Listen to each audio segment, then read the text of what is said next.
Here's another example of a radical equation. So our first step always is to make sure that everything under the radical is on one side and we've isolated the radical. Notice here x minus 4 is under the radical, but this minus 6 is not.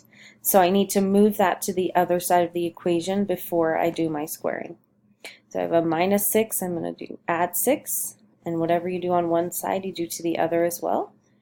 That gives me the square root of x minus 4 equals 6. The opposite of a square root is to square.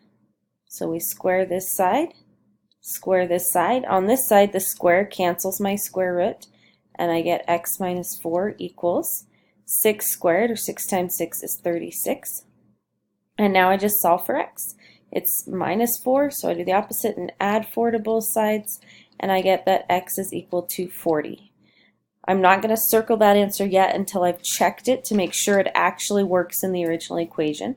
So I go up here and I'm going to take that original equation and just replace x with my answer.